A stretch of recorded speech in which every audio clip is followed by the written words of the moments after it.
TV show presenter Yusuf Danjuma on all platforms. Welcome, Mr. Papa FOC, to Thank my you very TV much. show. You're welcome, sir. Thank you. And we'll be picking up about the insecurity from when we left off last week. So we'll be picking up from our insecurity, and hopefully you will enlighten us more.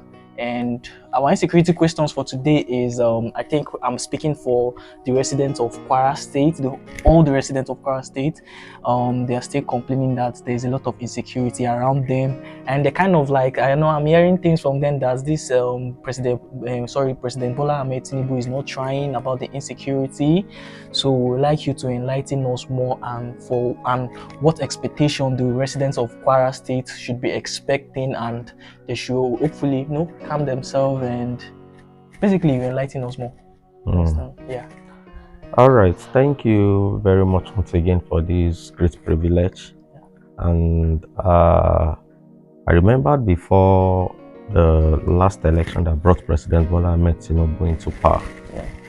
Some things transpired, and I remembered vividly in my family. Then I released a video on Facebook while I was making people to understand that there is a difference between the best candidates and the right candidates. As at then, most of the youths were clamoring for Peter Obi.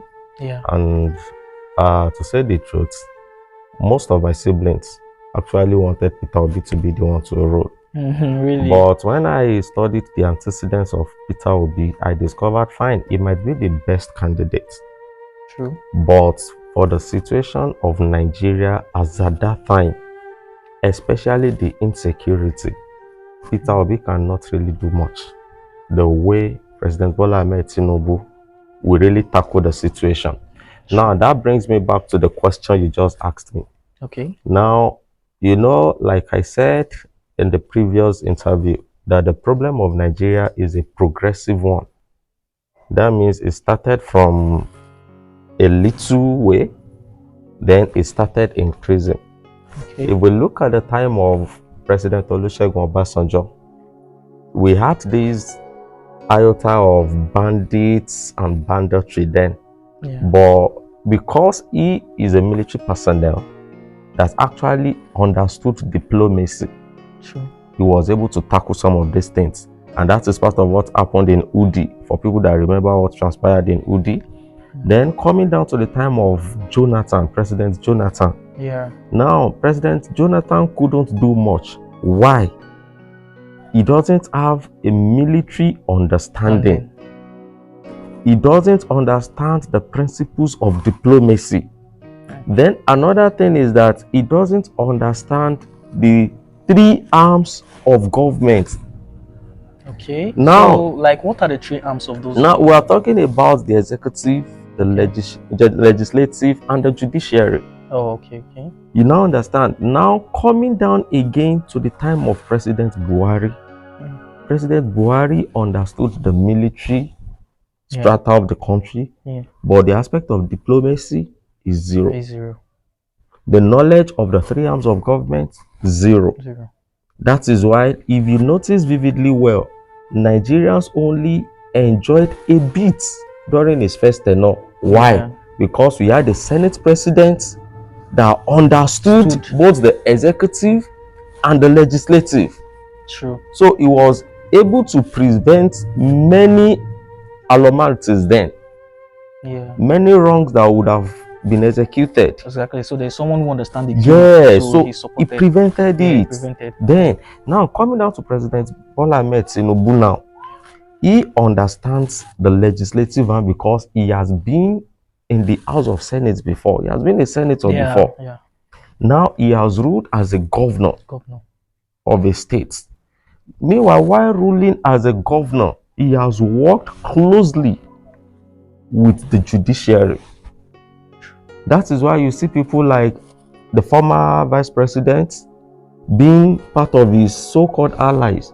These are legal luminaries being raised by him.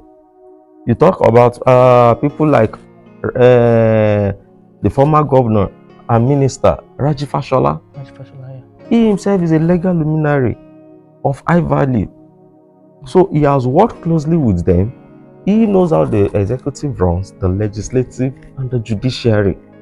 Now, coming back to what is happening in Kwara State, you see, if you listen to, is it the independence message? Yes, the independence message of October 1st last year. The president said something. He said, if your state is not working, I'm actually paraphrasing him. Okay. He said that you should go back and ask your state governor. It's true. That because he has given the best to each state, that no president can beat his chest to have actually given much to a state like his administration. It's true. Now, this brings me down to what is happening in Kwara State. Some of the words we are going to say today might offend many. It's true. You know, they say the truth is bitter. Yes. So part of what we need to look into is not to apportion blame to a central government. Yeah. It's for us now to dismember the government and see the aspects in particular where this issue is coming from. True. Because, okay, number one, what can make insecurity to last long in a particular place? I remember during the time of Buhari, little to no attention was paid to all these aspects of banditry, kidnappings, and killings. But now, during this present administration, much attention, much funding has gone into it. True. Before, in a place like Kwara that you mentioned, the highest, most insecure place in Kwara State used to be Kayama Barutin axis. Okay. Later, it moved to Patigi. Patigi, yeah. Where between Edu and Patigi local government, it became a serious issue. No, yeah, there's videos surfing online. You see people on the roadside lying dead, you know, being shot by all these. We are seeing videos, they are proofs, there are videos out there. Later, it spread out from the Gbugbu axis down to Okiode, down to Ifelodun. Now, from the same Patigi, if you know the route very well in Kwara State, you discover from Patigi axis, you have a link that connects to Kogi State. Yeah, I heard about that. Yeah, so it is these same people that from Kwara now, they are now spreading out even to Kogi. That is why you see presently now in places like Eruku. The Kwara is something that is already getting out of hands, you know, this thing is something we need to, to tackle before things, escalate to beyond what people can start fixing. Yeah, some of these things are, like I said in the previous interview, that they are problems that have started a very long time ago, but we paid little to no attention towards. Now, at a point in time, I remember that if there's going to be like NNPC in South, there will be a struggle for the establishment of NNPC too. Or let me say refinery in the South, they will fight for refinery in the North. Meanwhile, the refinery in the North is not as if they've cited a crude oil deposit there that they can explore. But it is because of what we call power and dominance. Now, when Nigeria started discovering natural resources in some of these states that thought they had nothing before, you will discover they care little to less about the dominance or the power again, because they now discover they have something they can also rely on. Yeah, something valuable. Yeah, something valuable. Now let's hit the nail on the head. Initially, I was speaking about President Bola Ahmed Tinubu, the things he has done that ought to have been replicated at the state level, but some state governors have done it, some neglected it. Now the first question I will ask you is this: why are the state governors that neglected the effort of the president, why are they neglecting it? If they don't have something they are benefiting from it, from the insurgency, from the banditry itself. It's true. There has to be a catch. Yes. Now, there is no bandit in a state where there is no natural resources. Go and check it. Yeah, it's true. So it's like where there's natural resources where they want to extract. Yes. If there are people living in that kind of particular spot, they tend to chase them away. Yes, because it's true, once there is sugar in a place, you will definitely find ants. So ants has to be there. It's true. So you don't need to give ants the direction, any information or any prior notice, they will locate it. It's true. And the Kwara State we are talking about now, all these axes where all these banditry and the likes are taking place, go there, you will hear about those axes having precious gems, gemstones, see them talking about lithium, see them talking about gold. It's true. And the likes. So these are part of what we ought to look at. And that is why I believe there is a serious need for the government to come up with a policy that will start talking about how we manage, explore, refine our own crude products. Any foreign mercenary that is coming into Nigeria because of our natural resource, because of our precious resources, they must not take it away being crude. The government must be the one to refine, then let them come and purchase the refined ones. Sure. You cannot just come into Nigeria to come and cut away with our bauxite. When we know that it is not only gold you can see from bauxite, there are other resources attached to it. But they will come and tell us, so it's only gold they are taking away. What about the other natural resources attached to it?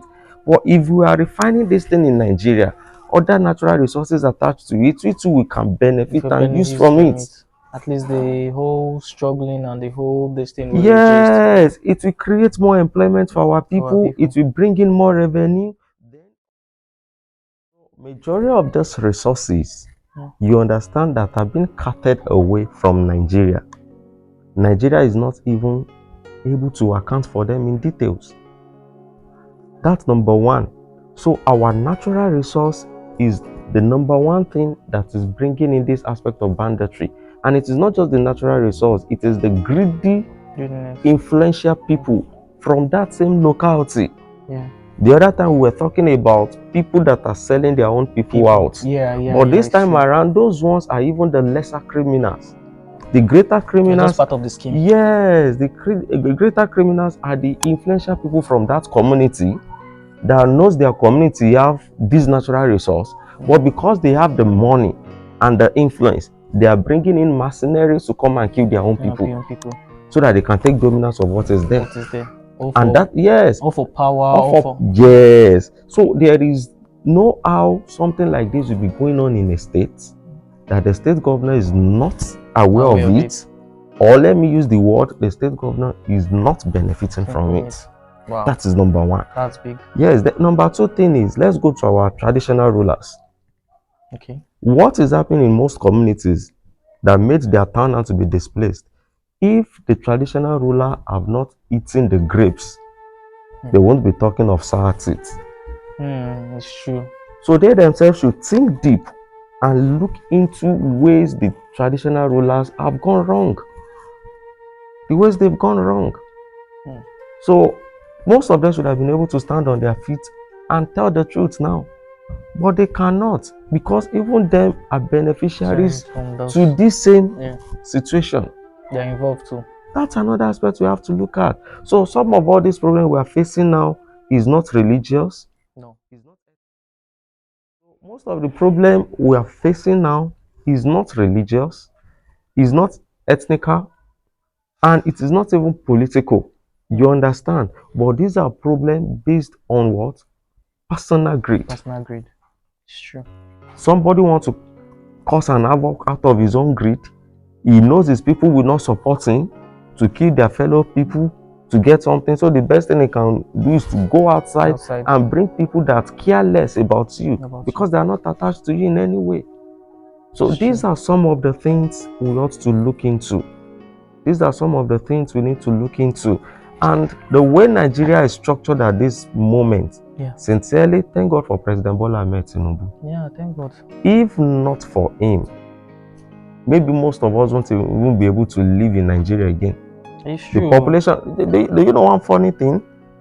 During the last administration, Ghana started complaining that the population of Nigerians coming to Ghana to come and stay is on the high side. Wow, Ghana. Yes, and this is the same Ghana that was looking up to Nigeria before. Their people were coming to Nigeria to come and live. Yes. Now they are complaining about our population now in Ghana. It's true. But you can see some of our people coming home presently. Some of them are relocating back to Nigeria. It's because we now have a leader that sees beyond themselves.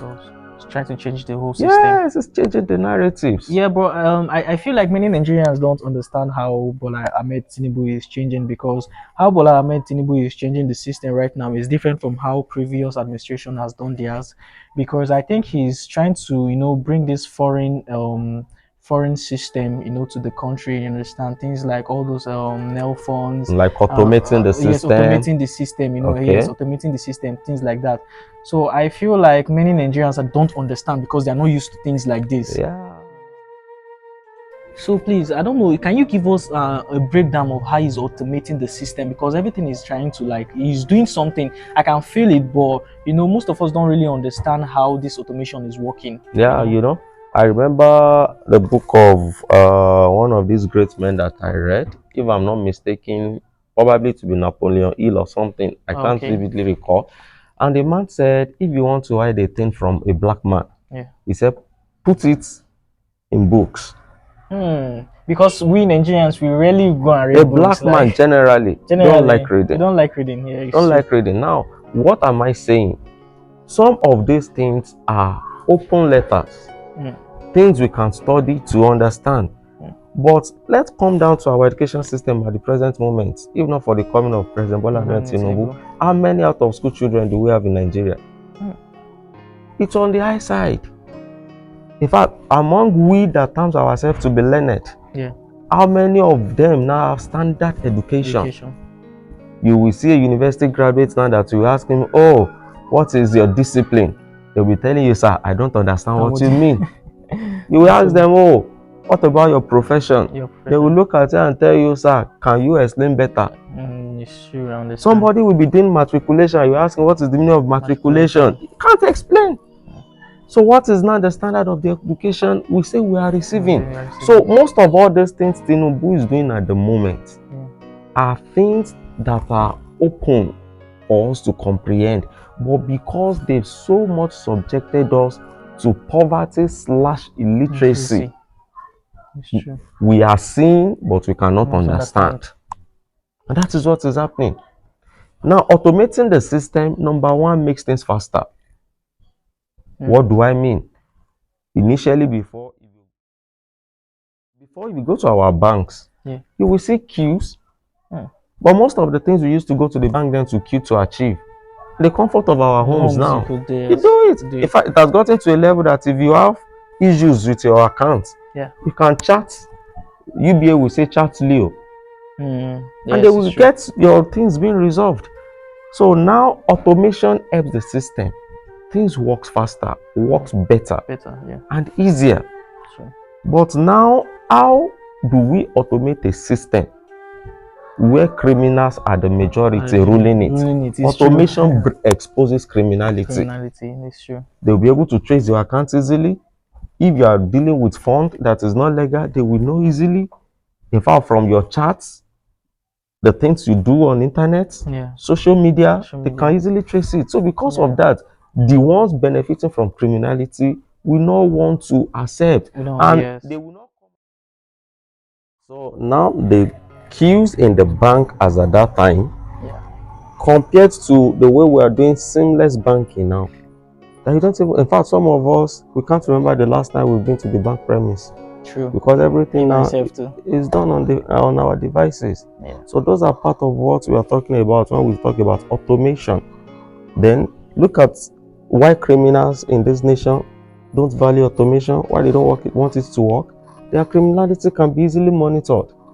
You cannot just wire some unreasonable amount of money and you think nobody can trace it, nobody will know. Then going to the bank is unlike before. There is a limit to liquid cash that bank can give to you now.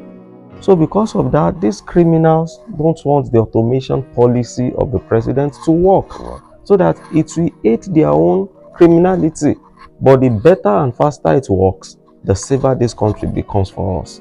Yeah, I think it's true. But Mr. Fash, I would like you to recommend a few books to the fans which could enlighten them. We Nigerians, like we the blacks, like you said, we hardly read books, you understand. But I would like you to recommend a few books, probably two books or three to our fans, to my fans, for them to read basically. So which will be the first one? Okay, if you want to talk about books, there are different books for different purposes. It's So true. academic books are there, motivational books are there, political books Books.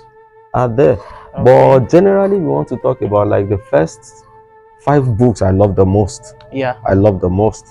I will first say, well, probably to me, the religious book that ascertain my faith, Okay. which is the Bible. Okay. Then, secondly, I love the Constitution. Constitution. Yes, the Constitution of the Federal Republic of Nigeria. Okay. I have it. I always read it time to time because sometimes if you don't know some things, Yeah. they will even rob you of your privilege, and you will Mm. think they are doing you good. So I love reading. Then number 2 book is this book of 48 Laws of Power. What least laws of power? I think I've heard Yes, about the book. yes, Yeah, I'm 48 supposed to Laws read of that. Power. If you want to understand how people work and the governance operates, Mm. 48 Laws of Power is a Okay. very strong book to read. Okay. Then, aside that, I still have books like The Man That Saw Tomorrow, The Man Who Saw Tomorrow. The man who saw tomorrow. Yes, The Man Okay. Who Saw Tomorrow is there. Then we still have books like, I think, Maximizing Your Potential, Discovering Your Potential, and many other books like that. Okay, I But I think would rather say, let me recommend authors. Books of people like Robert Kiyosaki, Napoleon Hill, and Miles Monroe. Miles Moran. Okay, yeah, I know Yes, Miles Moran. Yeah. yes. And another Nigerian I love reading his book now is our own billionaire, Femi Otedola. Oh yeah, it's true. Yes, I saw his book. the Yeah, but I've recent not book. read it too. I've Yes, not that read it too. recent book he wrote for a young Nigerian. You Mm. seriously need it. You seriously need it. Okay, all right, guys. You've heard from Papa FOC. So we'll be ending our show for today, guys. Don't forget, follow my YouTube, subscribe on my YouTube channel, like, share, drop your own thoughts on the comment section. Thank you, guys. That will be all for today. And please don't forget, go and read the book Papa FOC has mentioned on this podcast today. So please, guys, once you read that book, your opinions, comment on the comment section. Everything will be said on this show.